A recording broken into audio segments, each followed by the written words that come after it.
네, 우리 하나님 말씀 보겠습니다. 하나님 말씀 요한일서 2장 5절 말씀 우리 한 절 함께 선포하도록 하겠습니다. 요한일서 2장 5절 말씀입니다.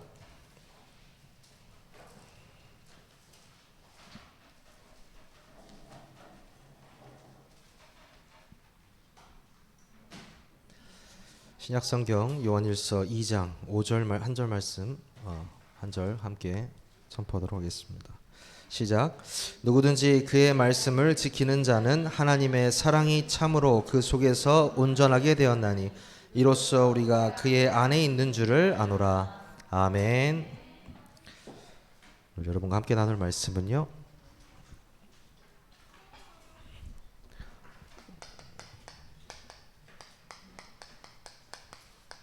성도가 누릴 흐름이라는 말씀으로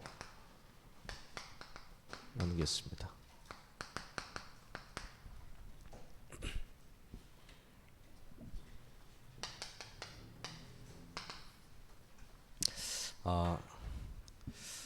여러분들한테는 해당 사항이 없으시겠지만 이 공부를 못하는 사람들의 특징이 있습니다. 어떤 특징이 있냐면요, 시험 기간이 다가오면 내일 해야지, 내일 해야지, 내일 해야지, 이제 하루하루 미루기 시작하다가 이제 일주일이 채 안 남은 시간이 다가오면요, 압박감을 느끼기 시작합니다. 그래서 정신을 차리자 속으로 이렇게 얘기를 하고 생각을 하면서 시험 공부를 하기 위해서 책상에 딱 앉습니다. 앉으면요, 바로 공부를 하는 게 아니에요. 정신이 사납습니다. 그래서 뭐 합니까? 청소를 시작합니다. 주변 청소를 아주 평소에 하지도 않는데 청소를 계속 깨끗하게 해요. 걸레로 닦고 책상도 한번 싹 닦고, 그리고 이제 학용품을 닦아냈는데 필통도 좀 더러운 것 같아. 그래서 필통도 딱 닦아가지고 색별로, 색깔별로 이렇게 볼펜을 딱 올려놓고 아주 경건한 자세로 시작을 딱 하려고 하는데 청소했더니 몸이 급급해요.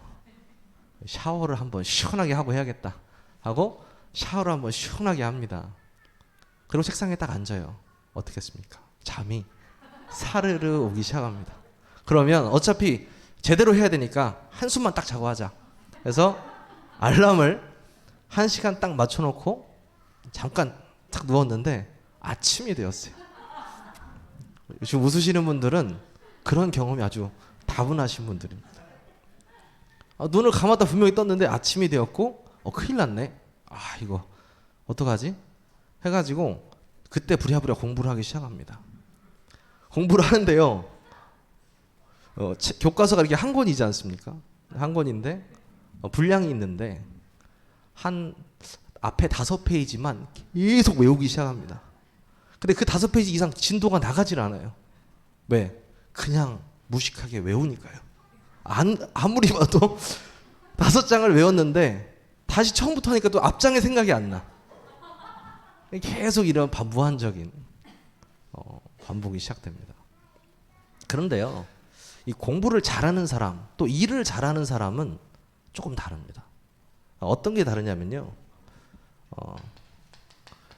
이 일에요, 맥락을 알아요.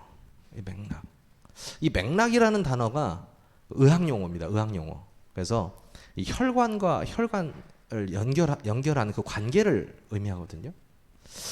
그 말은 무슨 말이냐면, 맥락을 이해하고 있다는 것은 연결되어 있는 관계를 이해하고 있다는 거예요.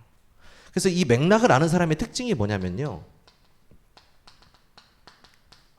이 전체를 알고 있습니다.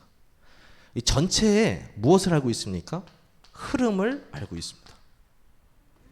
내가 어떤 공부를 시작하기 전에, 내가 일을 하기 전에 전체적인 이해가 먼저 되어집니다.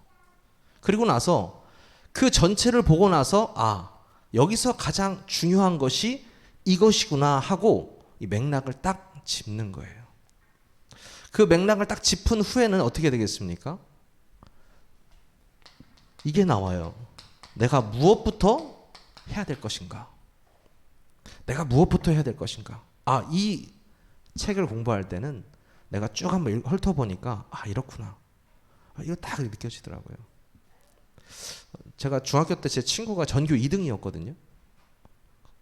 근데 너무 재밌는 거는 이 친구가 전교 1, 2등 하는 친구였는데 교과서를 읽을 때 어떻게 하냐면요. 저는 계속 열심히 막 계속 색깔별로 막 이쁘게 쓰고 있는데 그냥 독서하듯이 교과서를 이렇게 읽어봐요. 쭉 읽어보더라고. 한 권을 다. 근데 한 권을 다 읽는데 2시간이 안 걸린 것 같아요. 쭉 훑는데요. 시험 기간 전이었는데 쟤는 말도 안 돼. 저렇게 읽는다고 저게 머릿속에 들어가겠어? 나처럼 이렇게 외워야지. 근데 그 친구는 1, 2등 하는 친구였어요. 그리고 저는 확신이 있었던 게 그 친구는요. IQ가 90이었어요.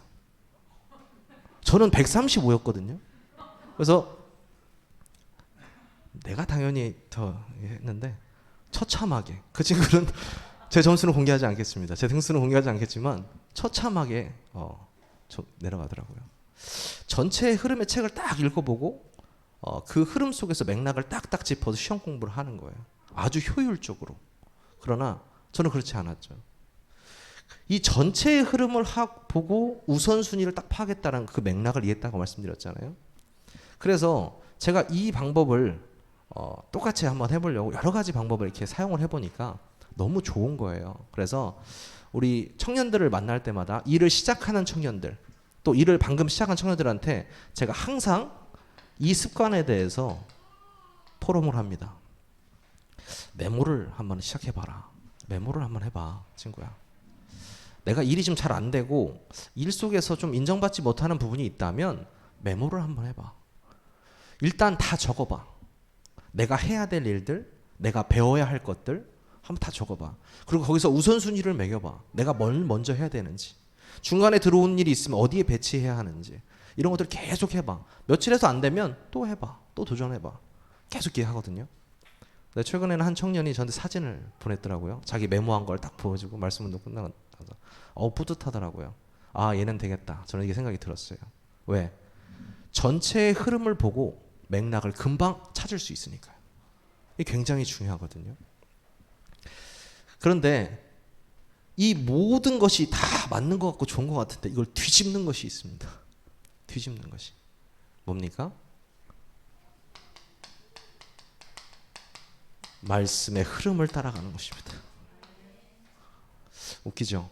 그래, 분명히 다 이렇게 맥락도 잡고 전체 흐름도 보고 우선순위도 찾고 메모도 하고 다 해야 되는데 하나님께서는 이 전체를 다 하는 것보다 말씀의 흐름을 타는 것이 낫다라고 말씀하십니다.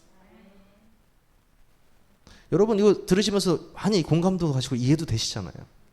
근데 왜 성경에서는 말씀의 흐름을 타라고 하느냐? 인간이 아무리 노력해도 하나님의 말씀 앞에 무릎 꿇을 수밖에 없기 때문입니다. 이 세상은 인간 때문에 돌아가는 것처럼 보이지만 아니요. 복음과 전도자를 통해 돌아간다는 사실입니다. 여러분이 오늘 이것을 많이 생각하셔야 될 것 같습니다. 제가 아까 맥락을 말씀드렸는데 이 성경에도요. 맥락이 있습니다. 어떤 맥락이 있습니까? 이 성경에 무슨 맥락이 있냐면요. 성경에 구약의 맥락이 있습니다. 이 구약은요. 오실 메시아에 대해서 기록한 책입니다. 너희가 지었던 그 원죄를 해결하기 위해서 여자의 후손이 오실 것이다. 예언하신 책이에요. 그리고요. 그 맥락으로 구약을 봐야 하고요. 신약은 무엇입니까? 그분이 실제로 그 하나님께서 인간의 몸을 입고 이 땅에 오셨다라는 사실입니다. 그 신약이고요. 그 예수 그리스도가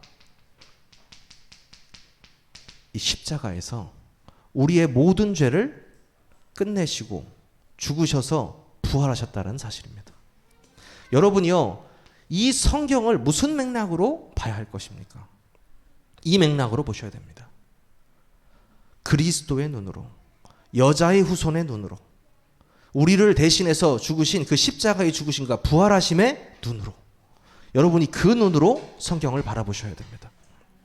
여러분이 이걸로 바라보지 않으시면요, 아무리 성경을 백독 천독하셔도 의미가 없습니다. 왜? 그 성경에 나타나고 있는 가장 중요한 핵심이 이것이기 때문입니다. 여러분이 이걸 통해서 빨리 캐치를 하셔야 돼요. 아, 내가 모든 부분을 이걸로 보겠다. 그리스도, 십자가, 내가 이걸로 보겠다라는 여러분들이 확신이 있으셔야 합니다. 그래서 이 창세기 3장으로 완전히 파기된 파기된 언약을 회복시키기 위해서 오신 그리스도께서 십자가 지시고 죽으셔서 지금 우리와 함께 성령으로 함께하고 계신데요. 예수님의 제자들도 진짜 맥락을 잘 모르는 사람들이 있었죠. 예수님이 인자를 누구라 하느냐 이렇게 물어보셨을 때 뭐라고 합니까? 더러는 세례요한, 더러는 엘리야, 또 뭐라고 합니까? 더러는 예레미야나 어떤 선지자 중에 하나라 하나이다. 너희는 나를 누구라 하느냐? 딱 그렇게 물어봤습니다. 누가 대답했습니까? 베드로가 이걸 알고 있었어요. 베드로가 옆에서 보고 있는데 이분은 사람이 아니야. 이분은 하나님의 아들이시고 그리스도이셔. 그거를 고백했습니다. 이 맥락을 안 거예요. 이걸 통해서 맥락을 안 거예요. 아, 주는 그리스도시요 살아계신 하나님의 아들이십니다. 그 성경의 핵심을 이 베드로가 깨달았다는 것입니다. 이 그리스도에서 깨달은 사람들에게 특권이 있습니다. 그걸 믿는 사람들 우리는 성도라고 하죠. 이 성도가요, 성도만 가진 것이 있습니다. 성도만 가진 것. 무엇입니까? 바로요, 말씀 흐름의 성취입니다. 창세기 1장 1절에서 13절. 하나님께서 세상 모든 만물을 자신의 말씀으로 창조하셨습니다. 하나님께서 이 말씀을 통해서 세상을 창조하셨고, 하나님은요, 창세기 17장 1절에서 5절이죠. 어떤 일을 하시기 전에 항상 말씀을 주셔요. 뭡니까? 아브라함에게 말씀하시죠. 내가 내 언약을 나와 너 사이에 두어 너를 크게 번성하게 하리라 하시니, 4절에 보니까 보라 내 언약이 너와 함께 있으니 너는 여러 민족의 아버지가 될지라. 아멘. 그래서 이러시잖아요. 이때부터 네 이름을 아브라함이라 하지 말고 뭐라 해라? 아브라함이라 해라. 이렇게 말씀하시죠. 하나님이 아브라함을 부르시기 전에 뭐 했습니까? 말씀을 주셨습니다. 창세기 22장이죠. 창세기 22장 1절에서 20절. 여기도 아브라함 말씀이죠. 아브라함에게 뭐라 하셨습니까? 16절에 보니까 이르시되 여호와께서 이르시기를 내가 나를 가리켜 맹세하노니 네가 이같이 행하여 네 아들도 네 독자도 아끼지 아니하였은즉 내가 네게 큰 복을 주고 네 씨가 크게 번성하여 하늘의 별과 같고 바닷가의 모래와 같게 하리니 네 씨가 그 대적의 성문을 차지하리라. 아멘. 이게 아브라함에게 주신 메시지입니까? 아니요. 아브라함에게도 주셨지만 우리에게 주신 메시지입니다. 정말 자신의 가장 귀한 것이라고 생각했던 그 이삭을 아무런 갈등 없이 고민 없이 하나님께 바로 번제로 드리려 했습니다. 그래서 그를 믿음의 조상이라고 말했죠. 그 아브라함의 믿음을 보시고 하나님께서는요, 말씀을 주셨습니다. 그것도 그냥 말씀이 아니고 어마어마한 축복의 말씀을 주셨어요. 항상 무엇을 시작하기 전에, 무엇을 끝맺으실 때 하나님께서는 말씀을 허락하셨습니다.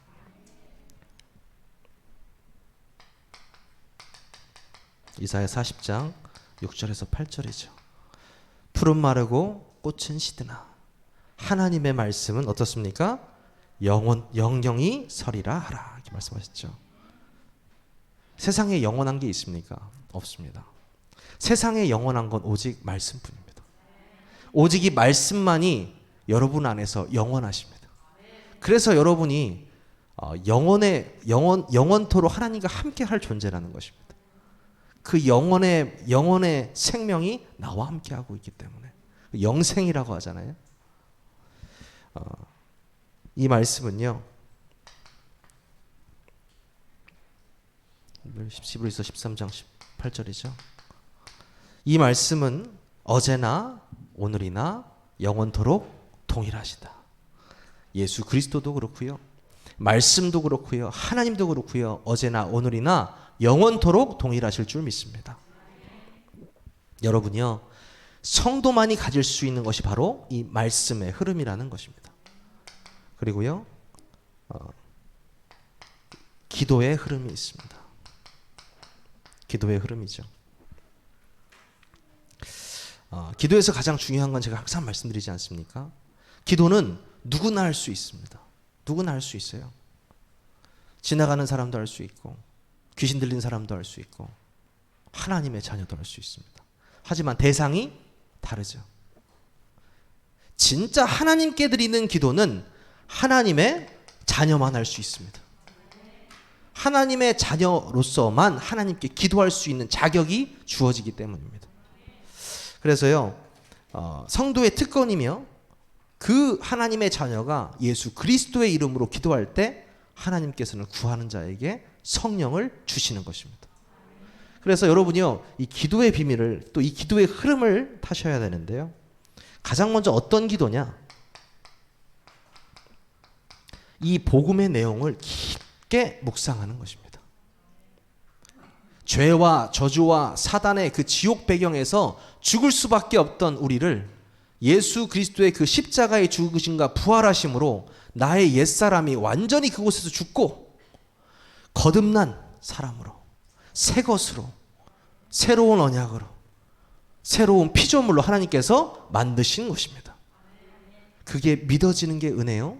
믿어진 여러분들이 하나님의 택한 백성이십니다. 그래서 여러분이 이 복음의 내용을 순간순간 묵상하고 기도할 때 하나님께서는 가장 기뻐하시는 거예요. 다른 기도가 필요 없다라는 게 아닙니다. 여러분이 가장 먼저 되어져야 될 기도가 이 복음의 내용에 집중하는 기도입니다. 여러분이 다른 거 뭐에 집중해서 기도하시겠어요? 가장 중요한 복음의 내용을 기도하는 것입니다. 그리고요, 이 안에 포함되지만 이 사단의 올무와 이 틀과 이 함정에서 벗어났다는 사실입니다. 여기에 대한 감사가 있으셔야 돼요. 내가 이 사단이 12가지 문제로서 인간을 완전히 고통 속에 빠져들이고 있는데 여기서 우리가 해방되었구나. 여기에 대한 감사가 기도로 되셔야 됩니다. 그리고요, 모든 것을 인도하시는 감사입니다. 우리가 우리 마음대로 살고 있고 가는 것 같지만 하나님께서 우리를 인도하신다는 사실입니다. 아주 디테일하게요. 제가 가끔 과거를 얘기하면서 말씀드리잖아요. 상상하셨나요? 기억하시나요? 이렇게 말씀드리잖아요. 워낙 계속 응답으로 모든 것들이 오니까요. 앞으로도 기대가 돼요. 저는. 제 인생도 기대가 되고요. 모르겠어요. 다른 사람이 볼 때는 기대가 안 될 수 있겠지만 저는 기대가 돼요. 왜? 나와 함께 하시는 하나님이 나를 통해서 어떤 생명운동을 하실까? 그게 기대가 되거든요. 왜냐하면 제가 관심이 다른 게 없으니까요. 어떻게 하면 이 후대들을 살릴까? 후대들에게 복음이 들어가게 할까? 그래서 오늘도 잠깐 우리 청년들하고 얘기했는데 이번에 WRC 하지 않습니까? 어떻게 하면 이 친구들한테 바톤을 또 넘겨주고 각인 뿌리 체질시킬까? 근데 또 뭐 4단계의 조짐이 보인다라는 뭐 이런 지금 소식도 들리고 그래서 기도하고 있습니다. 대면이든 비대면이든 상관없이 각인시킬 수 있는 방법을 청년들과 간구해서 우리는 SRC 해야 된다. 작년에는 했죠. 이번에도 해야 됩니다. 우리가 그거 하려고 지금 모여 있는 거 아니겠습니까? 어떻게든 해서 우리 후대들과 말씀 속으로, 기도 속으로 이 친구들이 전도 속으로 들어가서 완전히 서밋화 될 수 있도록 우리가 그 일을 해야 되거든요. 그거를 누가 인도하냐? 우리가 하는 것처럼 보이지만 하나님께서 인도하신다는 사실입니다. 이 기도가 되어주셔야 되고요. 당연히 그분을 찬양하는 기도입니다. 점점 이 금요예배 찬양이 저는 너무 은혜가 되는 것 같아요. 인도자가 성령 충만해서 그런지 모르겠는데 아주 제가 찬양을 들으면서 은혜가 되고 좋습니다. 마음 같아서는요, 좀 플랫폼을 바꾸고 싶어요. 메시지를 조금 더 줄이고 찬양하고 기도하고 찬양하고 기도하고 메시지 잠깐 하고 또 찬양팀 나와서 찬양하고 기도하고. 원하십니까? 기도해 보겠습니다. 아니 그게 금요예배 아니에요? 그냥 와서 찬양하고 기도하고 찬양하고 기도하고 말씀 잠깐 듣고 또 기도하고 기도하고 시간 잠깐 봤는데 3시간 지났네. 그럴 일은 없을 거라고 생각을 하지만 네. 이 금요 예배만큼은 우리가 주일 예배 때 막 소리 지르고 기도할 수 없잖아요. 주여 삼창할 수 없잖아요. 네. 근데 이 금요 예배만큼 우리가 찬양하고 기도해야 하고 진짜 말씀 듣고 이루고 싶거든요. 저는 그런 금요 예배가 되기를 항상 기도하고 있습니다. 기도해 주시기 바랍니다. 여러분이 이 어떤 기도가 되어야 되느냐? 하나님을 찬양하는 기도입니다. 그리고 좀 생소할 수 있는데 이 도고 기도라는 게 있습니다. 저는 중보 기도라고도 하는데요. 하나님께서 우리에게 어떤 걸 주셨냐? 남을 위해서 기도할 수 있는 권리를 주셨습니다. 그러니까 내가 이분을 위해서 기도할 수 있는 그 권세를 하나님께서 주신 거예요. 그걸 도고 기도라고 해요. 그래서 여러분이요 그냥 기도하지 마시고 어떤 대상자를 놓고 간절히 기도하실 때 영적인 기도를 해주시면 너무 좋습니다.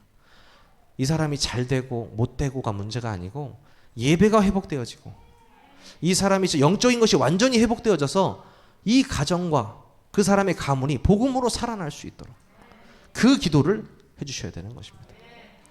그 밖에 뭐 회개의 기도도 있고요, 사죄의 기도도 있죠. 여러분이 이 기도를 누리시기를 바라겠습니다. 또 어떤 흐름을 우리가 타야 됩니까? 전도와 선교의 흐름입니다. 전도와 선교의 흐름은 어떻게 탑니까? 뭐 어렵지 않습니다. 초대교회 보면 알잖아요. 예수님께서 부활체로 40일 동안 하나님 나라의 일을 설명하시다가 사도행전 1장 8절에 뭐라고 합니까? 오직 성령이 너에게 임하시면 너희가 권능 받고 예루살렘과 온 유대와 사마리아와 땅까지 이르러 내 증인이 되리라 하시니라. 아멘. 니들이 성령부터 받아 이렇게 말씀하셨거든요. 그러니까요 2장에 유다가 자살했잖아요. 한 명 더 뽑아야 되지 않겠습니까? 머릿수를 맞춰야 되니까. 마띠아를 뽑죠. 마띠아를 뽑고 바로 어떻게 합니까? 오로지 기도에 힘쓰기 시작합니다. 이 초대교회 성도들이요 이 사도행전의 역사 일어나기 전에 이 친구들이 언약 붙잡고 오로지 기도하기 힘써요.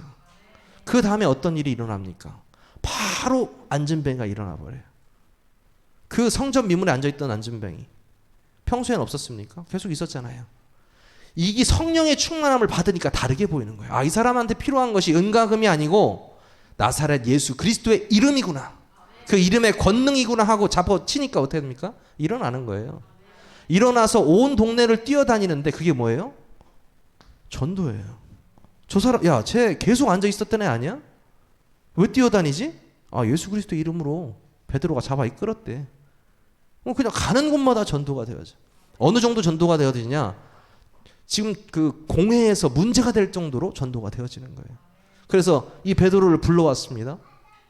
너 뭐야? 그 겁쟁이 베드로가 다른 이로서는 구원을 얻을 수 없나니 천하 인간의 구원을 얻을 만한 다른 이름을 우리에게 주신 적이 없느니라. 그 바로 그냥 얘기를 해버려요. 사람들 다 충격받죠. 이게 뭐야? 몇천 명의 사람들이 복음을 받습니다. 귀부인들이 복음을 받습니다. 감당이 안 돼요, 사도들이. 그래서 어떻게 합니까? 7집사를 뽑지 않습니까? 7집사를 뽑아서 뭐 일하라고 뽑았습니까? 네, 일하라고 뽑았습니다. 일하라고 뽑았는데 어떤 일 합니까? 주의 일을 해요. 아니 에디오피아 내시가 성경을 받고 있는데 이게 뭐야 이거 뭔 얘기하는 거야? 그 마차를 보고 빌립이 그 마차에 타서 설명해 줍니다. 복음은 이런 것이다. 예수 그리스도는 이 땅에 왜 오신 이유가 무엇이 이것이다. 그 빌립이 가는 곳마다 복음이 증거됩니다. 그 빌립에 가는 곳이 어떻게 돼요? 그 성에 큰 기쁨이 있더라. 스데반이 담대하게 복음을 전파합니다. 많은 사람들이 그 복음을 듣고 하나님께로 돌아와요. 근데 역정내는 사람 어떻게 됩니까? 순교당합니다. 그 순교로 인해서 바울이라는 사람이 어떻게 해요? 그 순교를 받죠. 후에 어떻게 됩니까? 그 사도행전에 말미를 장식합니다. 로마까지 가게 되죠. 로마서 16장의 인물들을 세우고요. 그 인물들과 함께 목숨 걸고 전도운동하고 있습니다. 여러분 전도선교 흐름이 뭡니까? 성령 충만입니다. 제가 이렇게 막 쭉 스토리를 얘기했지만 그게 중요한 게 아니고요. 1번이 뭡니까? 말씀 붙잡고 오로지 기도에 힘쓸 때 성령이 역사하시는 겁니다. 그 이후의 일들은요, 우리가 알 바 아니에요. 하나님께서 인도하시는 겁니다. 그대로 인도하시는 거예요. 그래서 기도의 흐름을 타야 되는 것입니다. 여러분이 이 역사 중심에 있으시기를 바라겠습니다. 사도행전 2장 1절에서 47절 말씀이죠. 이 전도와 선교 되어지는 거예요. 정말 되어지는 겁니다.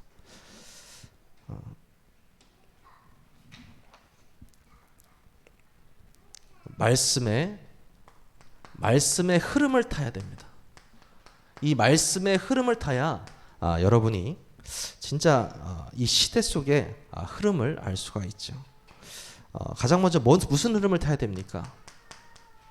이 복음의 흐름을 타야 됩니다. 정말 이 여자의 후손이 와서 뱀의 머리를 상하게 했다고 할 것인데 그 언약이 나의 언약인가? 왜 여인의 후손이어야만 하는가? 여기에 여러분이 답이 나셔야 돼요. 희생제사 드리러 가라고 말씀하셨는데 왜 그 희생제사를 내가 드려야 하는가? 여기에 답이 나셔야 돼요. 복음이라니까요. 생명이라니까요. 말씀 붙잡으셔야 되잖아요. 왜 임마누엘이 함께 하신다고 하는데 왜 임마누엘이 되어야 하는가? 여기에 여러분 답이 나셔야 돼요. 내가 하나님과 함께 해야만 하는 존재이구나가 깨달아져야 됩니다. 그렇죠? 아까 베드로의 고백처럼 왜 그리스도여야만 하는가? 여기에 여러분 답이 나셔야 돼요.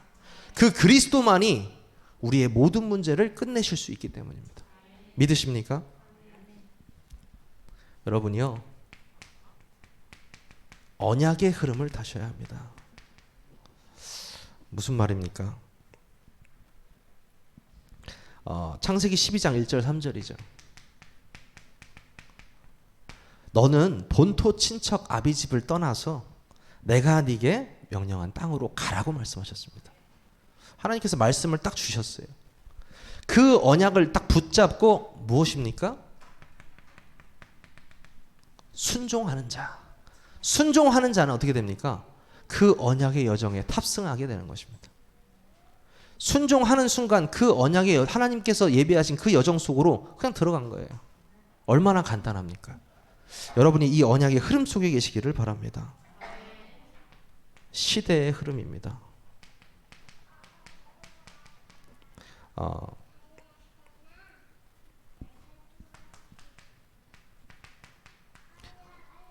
노아 시대죠. 공통점이 있습니다. 이 노아 시대에 하나님이 얼마나 노하셨습니까? 여호와께서 사람의 죄악이 세상에 가득함과 그의 마음으로 생각하는 모든 계획이 항상 악할 뿐임을 보시고 땅 위에 사람 지으셨음을 한탄하사 마음에 근심하시고 그렇게 하신다며요. 몇 절이죠? 8절에 말하죠. 그러나 노아는 하나님께 은혜를 입었더라. 지금 이 노아 시대와 무엇이 다릅니까? 하나님을 사랑하지 않고 돈을 사랑하고 자기를 사랑하고 그걸 사랑하는 걸 하나님보다 더 사랑하고 그런 시대에 그 노아 시대에 우리는 하나님의 은혜를 입었더라. 우리는 은혜를 입은 자들입니다. 이 노아 시대뿐만 아니고 이 아브라함이 미디안 광야에 있을 때도 그다음에 모세가 아브라함이 있을 때도 모세가 모세가 미디안에 있을 때도 아브라함에게도 노아에게도 이 시대의 흐름 속에서 가장 중요한 건 뭐냐면요. 여러분이 시대의 흐름을 타라가 중요한 게 아니고 어디 있습니까? 네. 이 말씀의 흐름을 타는데 시대의 흐름이 타진 것입니다. 여러분이 어떻게 한다고 시대의 흐름을 타시겠어요? 노아가 뭘 안다고 시대의 흐름을 타서 눈치 봐가지고 방주 진짜 조만간에 하나님이 화나실 것 같은데 이러겠습니까? 너는 너를 위하여 방주를 지으라고 말씀하셨습니다. 그 말씀에 순종하고요. 말씀의 흐름 탔기 때문에 시대의 흐름을 타신 거예요. 여러분이 지금 말씀의 흐름을 타신다? 여러분은 시대의 흐름을 타고 계십니다. 마지막이죠. 성도의 영적 흐름입니다. 여러분은 어떤 흐름을 타셔야 됩니까? 가장 먼저요, 강단의 흐름입니다. 이번 주에도 기다림의 축복이라는 말씀을 주셨는데, 그 말씀 속에서 하나님께서 나에게 레마로 부딪히게 하는 말씀이 무엇인가? 그 말씀이 여러분에게 딱 나의 것이 되어지셔야 합니다. 진짜 하나님께서는 강단을 통해서 나에게 무엇을 설명하려고 하시는가? 저는 전에 우리 그 목사님 말씀에 강단을 들으면서 해야 할 일, 하지 말아야 할 일 적는 사람이 있다고 이렇게 말씀하셨잖아요. 예전에 그냥 넘겼는데 요즘에 생각해 보니까 대단한 것 같아요. 자신의 현장에 바로 적용시킬 말씀을 듣는 거잖아요. 말씀을 들으면서 이거는 내가 해야 되겠다. 야, 이건 내가 하지 말아야겠다. 바로 적용하려고 하는 거예요. 이 사람 어떤 사람인지 아십니까? 이 사람은요, 말씀의 맛을 본 사람입니다. 이 말씀은 그대로 성취되기 때문에 이 맛을 보니까 이거 다른 게 맛이 없어요. 여러분의 강단의 맛을 보시기 바랍니다. 어떤 흐름을 타야 되겠습니까? 제가 전에도 말씀드렸죠. 제가 이 바닷가에 살았다고 말씀드리지 않습니까? 이 바닷가에 파도가 이렇게 치지 않습니까? 그죠? 이 필리핀 파도가 어마어마해요, 진짜로. 근데 평소에 파도가 칠 때는 제가 나간다고 했습니까? 안 나갑니다. 태풍이 왔을 때, 경보가 왔을 때, 태풍 경보 2번 정도 와야 야, 오늘 재밌겠다, 나가자. 우리 친구들하고 나가서 파도가 진짜 한 3m, 4m 이렇게 되거든요. 우리 어머니 한숨을 좀 쉬시는 것 같은데, 수영을 해가지고 친구들하고 파도를 향해 쫙 갑니다. 그래서 파도가 위를 딱 때리는 순간에 하나, 둘, 셋, 딱 흐름을 타잖아요. 그 흐름에 맞춰서 어떻게 됩니까? 몇 미터를 나가는지 몰라요. 그냥 사람이 날아가듯이 슉 앞으로까지 날아가요. 근데 제가 말씀드렸죠. 흐름을 못 탄다. 어떻게 됩니까? 물 안에서 회전합니다. 그래서 오늘은 제가 안 오는데 우리 제 친구였던 고등학교 동창이었던 우리 지수 집사님 있잖아요. 가슴에 보면 아마 흉터가 있을 거예요. 아직도 그 어렸을 때 고1 때인데 이 친구가 사라졌어요. 근데 한참 있다가 물에서 나오는데 여기 이렇게 무슨 곰한테 발바닥에 찍힌 것처럼 피가 나는 거예요. 그래서 왜 그래 했더니 이 타이밍을 못 맞춰가지고 도른 겁니다. 흐름을 탄다는 건요, 여러분, 굉장히 중요합니다. 한 가지 더 예를 들어드릴까요?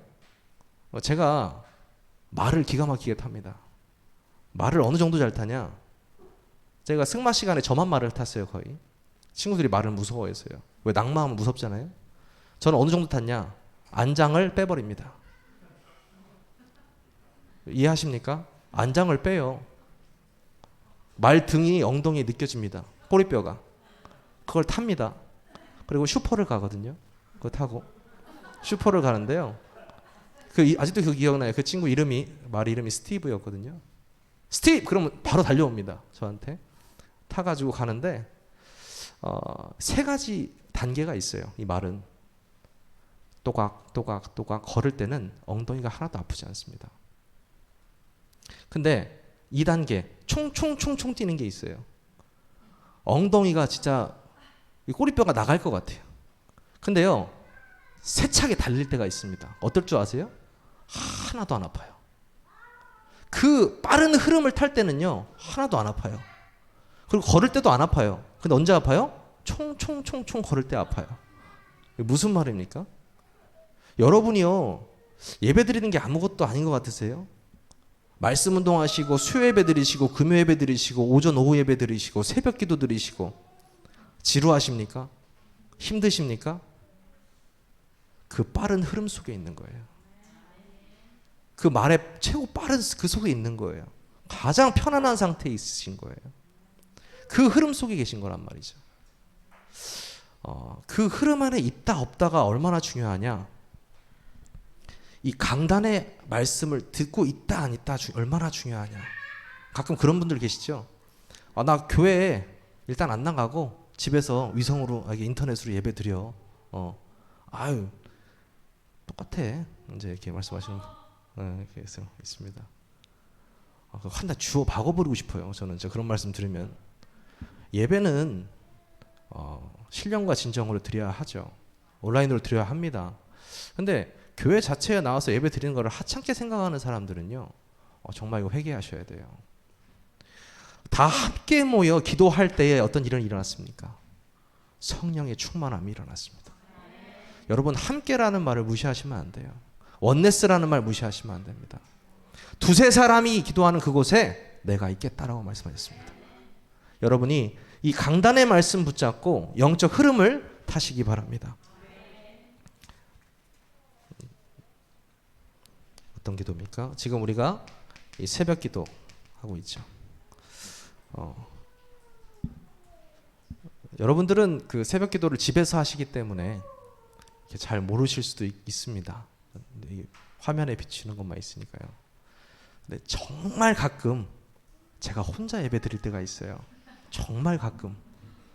가장 우리 출석 좋으신 우리 김형애 전도사님도 어쩌다가 한번 안 나오실 때가 있는데, 가끔 제가 이거 혼자 서서 이 자리에 아무도 이거 없는 거예요. 혼자 서서 새벽 예배를 인도할 때가 있습니다. 근데요, 여러분, 그때 제가 어떤 기분이 드냐면요, 감사하다 이런 기분이 들어요. 아니, 나라도 여기 나와서 지금 예배를 드리고 있구나. 근데 혼자 좀 쓸쓸하긴 하죠. 그렇죠? 뭐 새벽에도 나와야 된다 뭐 이런 말 하는 거 아닙니다, 여러분. 네. 이 새벽에요, 그 고요한 시간에 뭐든지 잘 되는 것 같아요. 뭐든지. 근데요, 그 내 생각이 돌아오고 잠에서 깰 때 내 숨이 연장되는 그 순간에 하나님께 제사를 드린다? 내가 하나님께 산 제사를 드린다? 하나님이 얼마나 기뻐 받으시겠어요? 그 깊은 시간에 성령과의 소통을 하시기 바랍니다. 여러분이 그 새벽 기도를 통하여서 하나님께서 많은 축복을 주실 겁니다. 지금 여러분이 개인적으로 하고 계시는 개인 다락방, 그리고 집중훈련, 이 집중훈련을 통하여서 하나님께서는 이 시간을, 그 시간을 통하여서 또 우리 목사님하고 많이 줌하시죠. 또 말씀 운동도 하시고 또 사역자들과 말씀 운동 하시는데, 그 시간이 여러분에게 복음의 내용이 풍성해지는 시간이요, 복음의 틀이 만들어지는 시간이요, 하나님이 전도자로 만드시는 시간입니다. 여러분이 집중하시기 바라고요. 결론 짓겠습니다. 낭떠러지를 향해 가는 배에 탄 사람은요, 타는 순간부터 떨어질 걱정을 좀 해야 됩니다. 결국 그 끝이 낭떠러지기 때문입니다. 그 낭떠러지 가는 흐름 속에 있기 때문입니다. 여러분이 말씀과 이 복음의 흐름 안에 있다라는 것은 우리의 종착역이 어디입니까? 하나님 계신 천국입니다. 그곳으로 항해하고 있는 거거든요. 그렇다면요, 여러분이 어디에 기뻐하셔야 되냐, 또 어떻게 하셔야 되냐? 로마서 5장 19절 말씀입니다. 한 사람이 순종하지 아니함으로 많은 사람이 죄인 된 것 같이 한 사람이 순종하심으로 많은 사람이 의인이 되리라. 어마어마한 말씀입니다. 여러분이요, 이 모든 축복을 순종으로 이루실 수 있습니다. 말씀에 순종함으로, 하나님의 그 절대 주권에 순종함으로 우리가 이룰 수 있거든요. 진짜 여러분 이 흐름 속에 들어가시기 바라요. 말씀의 흐름, 복음의 흐름, 기도의 흐름, 초대교회 전도와 선교의 흐름, 이 흐름을 통해서 여러분의 인생이 완전히 하나님께 드려지고 영광 돌려되어지는 인생이 되시기를 바라겠습니다. 기도하겠습니다. 하나님, 우리에게 복음의 말씀이 깨달아지는 은혜를 허락하시니 감사를 드립니다. 이 땅에 살아가는 동안 우리의 인생이 말씀과 기도와 전도와 선교의 흐름 속에 있게 하여 주시옵소서. 마가 다락방의 초대교회 성도들처럼 가장 먼저 올바른 언약 붙잡고 오로지 기도에 힘쓰는 세계력교회 성도님들 될 수 있도록 인도하시고, 이 성경적 전도운동의 흐름을 타는 역사가 일어날 수 있도록 역사하여 주시옵소서. 예수 그리스도의 이름으로 감사하며 기도하옵나이다.